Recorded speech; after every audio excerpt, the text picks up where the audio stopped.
What if Rose hadn't been there to shield Garnet and Pearl from the Diamond's corruption blast?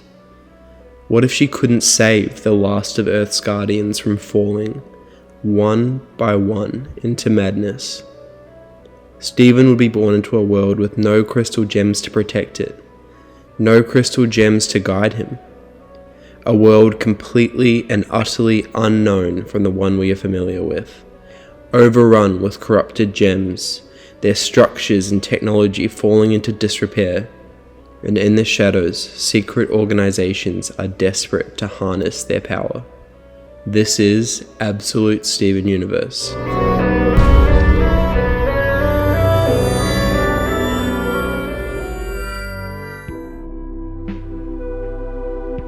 Hey guys, Lucky here, and today we are going to be delving into the world of Absolute Steven Universe, a dark, alternate universe I created inspired by DC's Absolute Universe.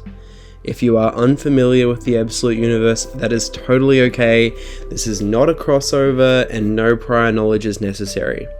But just to give you a very brief explanation, the Absolute Universe is a dark reimagining of iconic DC heroes, stripping integral parts of their stories while retaining their key themes. For example, Batman, whose alter ego is typically a billionaire business mogul, is now a blue-collar worker, losing the status and the wealth that Bruce Wayne typically possesses. And he looks like this now. An absolute brick wall of a man, and that bat symbol on his chest? Yeah, that's an axe. Our girl Wonder Woman was raised in straight up hell by a witch, and she also rides a skeletal Pegasus, and Superman arrived on Earth as an adolescent instead of a baby. The Absolute Universe lends itself to so many cool and experimental concepts, and I was inspired by these ideas to make my own version of Absolute Steven Universe. Now I've got so much to show you today. New designs, new lore, new story, so please sit down, get comfortable, grab a snack, pull out your sketch pad to do some drawing, or get some chores done while I talk. But, without any further ado, let's jump into my concept for Absolute Steven Universe. So I wanted to create a world that felt drastically different from the one we are familiar with. So in order to do that, I decided to separate our poor Steven from his support system, his guardians, the people that guide him through this crazy world, the gems, and his dad Greg. I'm so sorry, Steven, I'm so sorry. In this world, Rose was unable to save Garnet and Pearl from the corruption blast, leaving her alone on planet Earth. This threw Rose into a deep depression. For years, she isolated herself completely from the world. And when she finally returned, she abandoned her gem past, attempting to integrate into mankind as much as she could for a 8-foot-tall pink-haired goddess. This means that she was even more secretive about her history, leaving Greg and Steven almost completely in the dark about his heritage. Our story begins when Greg takes Steven out into the woods for a camping trip, when out of nowhere, Greg is attacked by a rogue, corrupted gem, badly wounding him. In this moment, Steven's powers manifest for the very first time, but not Rose's abilities of protection and healing, but Pink's destructive scream. In one blast, the gem is shattered, but the outburst caused a landslide that killed Greg in the process, leaving Steven horrified, devastated, and completely and utterly alone.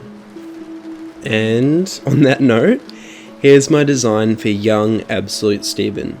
I've darkened up his outfit to fit with this new, darker universe, and I've added a few more layers to him because he's no longer living that beach life, and we have a new symbol. Still a star, but now upside down in bright pink. I really like this upside down star icon, because to me it resembles the head of a horned animal, or an animal with pointy ears, which you'll see as we go deeper into the story will be very fitting. I also roughened him up a little bit and gave him longer, shaggier hair, because at this point in the story, our boy's been living out in the wild for quite a long time. Continuing on, we have Absolute Pearl, or Corrupted Pearl. In a complete state of shock and grief over what has just happened, Stephen flees deeper and deeper into the forest. Some time passes, and Stephen realizes that he is well and truly lost, but he doesn't care. He has nothing and no one to return to. As the rain begins to fall, he seeks shelter in a nearby cave, and just as he begins to drift off to sleep, another gem monster reveals itself, hurtling towards him. Stephen squeezes his eyes tight, bracing for impact, but the hit never collides. Instead, he hears an ear-piercing screech. Stephen opens his eyes to see a giant bird-like gem, Corrupted Pearl, fighting the other into submission. He watches in shock, and as the fight subsides, the two beasts hissing and snapping turn to look at him, eyes burning with animalistic instinct, and something else, something deep and unknown. They watch him intently, but they do not strike. A wave of shock and fear cripples Stephen, tears flowing down his cheeks. Silently, the beasts creep closer, slowly lowering themselves to his level, and they begin to drink his tears. Their gems glow brightly for a moment, and after, the two beasts look at him with softer gazes and a new level of consciousness behind their eyes. So now Stephen has met Absolute Garnet and Absolute Pearl. We are going to get more into how this dynamic works during Garnet's design in the next section, but for now, here is my drawing of Absolute Stephen and Corrupted Pearl. And of course, Pearl is a bird. Garnet was super tricky to design, but Pearl came to me straight away. I mean, how could she be anything else? I really wanted to lean into a creepier, darker, more cinematic aesthetic for the series, and I'm really happy with the vibe I captured in this one. And now we have Absolute Garnet. So while I draw her, I'm going to talk a bit about how I envision this dynamic playing out. So as I mentioned in the last section, the two corrupted gems drink from Stephen's tears, and like with Centipedal, this brings back a small segment of their consciousnesses. Currently, I don't envision their forms changing, just them gaining some of their minds back, and calming their hostile natures. And although they've never met Stephen before, or know of his existence, somewhere deep down I believe that they can sense that this being used to be their old friend and leader. So Garnet and Pearl in their corrupted forms act as a sort of animal guide to Stephen, helping to protect him and lead him to important and notable gem structures. And sometimes, Stephen is even able to slip into their minds as he dreams.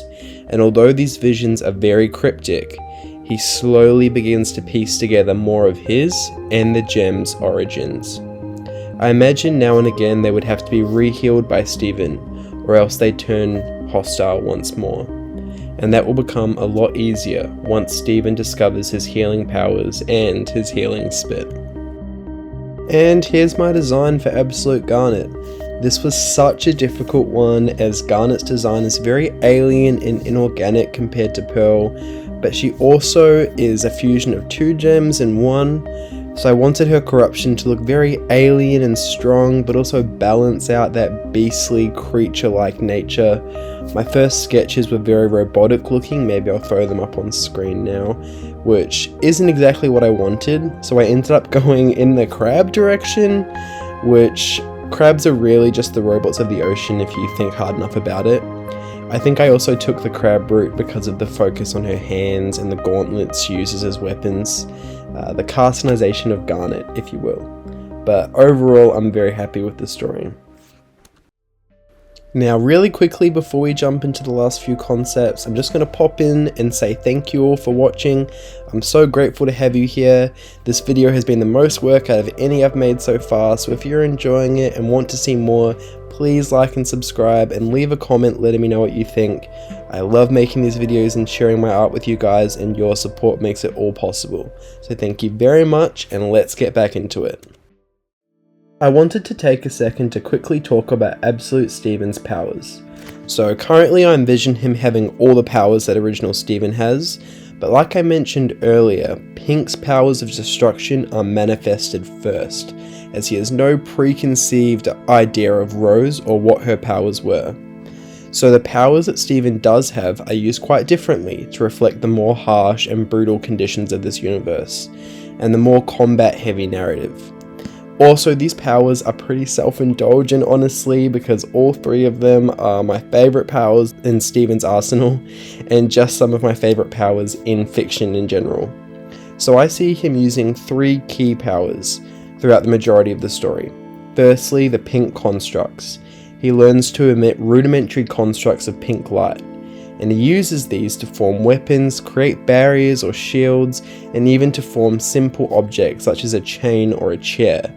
At the beginning, these constructs are extremely weak and imprecise, but over the duration of the narrative they grow in strength and complexity. Next, plant manipulation. This felt so fitting because Steven spends the majority of this story living in the wild. This one is one of my favourites, and apart from Pumpkin and the Watermelon Stevens, I feel it is so underutilised in the show. Steven would use these powers to attack or restrain enemies, Poison Ivy style, create small structures like bridges or shelter, and to grow food. And finally, one of my favourite powers of all time, I wish we got to see Steven use it more during the show, shapeshifting. Now, like the show, I don't see Steven ever fully shapeshifting, but I see him partially shifting to gain features of certain animals for specific situations, like growing fangs or claws for combat, or enhancing his legs or arms for better movement capabilities. Once again, this emphasizes the more feral nature of this Steven situation, and also emphasizes his close-knit relationship to Amethyst, who we'll get to very shortly. Now on to Absolute Amethyst. So Amethyst plays a very different role in this story, as with Rose abandoning Gemkind and Garnet and Pearl being unfortunately corrupted, she, like Steven, feels completely unique and alone in this world. She emerged overcooked, knowing she's a gem, but not quite knowing what that means, knowing she is supposed to fight, but not who she's supposed to fight. So this version of Amethyst is a lot more reserved than the Amethyst we are familiar with, still with that reckless and fun-loving side, but much more of a lone wolf type, and way less familiar with human culture. In this universe, I see her as a sort of vigilante bounty hunter, hunting down and bubbling corrupted gems, not out of a sense of protection or obligation, but as training and a test of strength. I imagine Steven meeting her when he stumbles across the kindergarten, except in this universe, all of the gem holes, the whatever you call them, are filled with bubbles of defeated corrupted gems. Amethyst acts as a sort of big sister, mentor figure to Steven, and although they are very different, they're both still gems, lost in this world with no idea who and what they are. So they team up to discover their origins together. And here is my design for Absolute Amethyst. Not too different from the Amethyst we know and love. She's not a bird or a crab, just a bit more serious and a bit less rough around the edges. I originally decided that I wanted to give her a braid to reflect her long hair, but in a sleeker, more refined way. And then in reference to her use of the whip, I was very heavily inspired by this one Viltrumite from Invincible who uses her hair as a weapon, so I referenced that heavily. Her outfit is a little bit more sportswear, modern inspired, and because she doesn't have that association with mankind and human culture like before, and no affiliation with Homeworld or the crystal gems, it's a lot more simple and a bit more minimalistic. And now for our last new character of the video, but not our last design, Absolute Connie. I was really shocked with this design, honestly, because of how much I love it. I put off Connie for a while, I'm sorry Connie, because she's not my favourite character from the show, and I wasn't super excited to design a human character for the series, but once I came up with a concept that I liked, this design ended up becoming one of my favourites. So I mentioned earlier on in the video that due to the crystal gems not being around to protect the earth and shield them from gems and their creations, governments and corporations have become involved in harnessing this technology for themselves. Well, yeah, that's where the Maheshwarans come in. So in this universe, the Maheshwarans work for one of these organizations as a sort of mad scientist duo, researching and experimenting on gems and gem technology to harness their power, and their daughter Connie acts as their assistant. Connie believes very strongly in her parents' work and does everything she can to learn from them and help them succeed. But after Stephen, a completely unique human gem hybrid, is captured by her parents, Connie, who is somewhat shy and pretty isolated, forms a bond with him, and is forced to decide between helping her parents or betraying everything she knows and helping Stephen. Here is my final design for Connie. I'm so happy with it, it's really fun. She has her glasses still because Stephen wouldn't have been there to heal her vision, and I tried to create this balance between the clashing of her role in her parents' work and the reality of her still being just a child involved in something much too big for her to understand. So I tried to give her this mix of lab clothes with some small pops of mismatched colour to portray the child underneath all this work and drama. And for my favourite part of her design, I equipped her with a prototype gem destabilizer knife of her parents' invention. I imagine her parents gave her this to use for self-defense in the field, and while it's nowhere near as effective as a homeworld destabilizer, it definitely packs a punch. Now let's move on to the final drawing for this video. This drawing is a little bit of a departure from everything else we've discussed. I decided to draw a more grown-up Stephen at 17 or 18, and this drawing more heavily references the typical superhero archetype that this alternate universe is based on. While I draw this, I'm going to go over a bit about Stephen's character and his arc in this universe. So Stephen in this story is much more wild than the Stephen we know from the show. For the majority of his development, he's grown up pretty much in the nature, fending for himself, feeding himself, fighting, learning how to survive, never having one set home, and without the love and support of his family. Because of that, this version of Stephen is a bit more feral. He is still fun-loving and empathetic at his core, but it has been muddied and worn down by the life he has experienced. Throughout this story, Stephen must pick up the pieces of the life he lost and the life he never knew to build one of his own, finding his own family, and with the support of the people around him, he must put together the puzzle of who he is, why he's here, and how this strange world came to be. And ultimately, he must learn to love, trust, and understand. He must learn to trust Gemkind after taking his only remaining family away from him. He must learn to trust humans after the prejudice and trials he faces for the circumstances of his birth. And he will work to build a new, better world. This is my drawing for grown-up Absolute Stephen.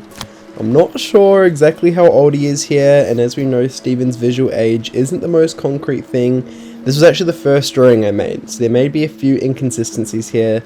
Like, for example, he's holding Rose's sword, which is something I might change about his story in the future. But this is a Stephen who has seen the darkest parts of the world, the darkest parts of humanity, the darkest parts of Gemkind, and chosen love and chosen light throughout it all. Phew, so dramatic. Thank you guys so much for watching. This has been the most work I've put into any video by far, the most drawings, the most words, the longest video ever made, but I love this show and I love the idea of the Absolute Universe. It was very fun to put together. I have lots of ideas still rolling around my little brain, like concepts for Homeworld, Lapis and Peridot, and even a pretty crazy idea for Lars, so if you enjoyed this and you'd like to see more, please let me know. And if you did enjoy the video, leave a like and a comment down below telling me what you think, what was your favourite part, or what your Absolute Stephen universe would look like. And if you want to see more of me, please subscribe. Your support means so much to me. And before I finish off, just for the last few of you still watching, I just wanted to give a massive thank you to all the support you guys have shown the Forgotten Theories video. When I made that video, I didn't think anyone would watch it. I don't really think anyone is going to watch my videos. I went to bed one night, it had 700 views, which already blew me away, and the next day it hit 8,000. And as of me writing this, it's sitting at over 13,000 views, which to me is so mind-blowing. I'm so grateful for all the support. It genuinely means the world to me. Thank you guys so much from the bottom of my heart. The fact that I can ramble about my favourite show and draw some art and have so many people join me and enjoy it with me is just insane. So thank you so much. This has been Absolute Steven Universe. I love you all very much, and I will see you soon in the next one.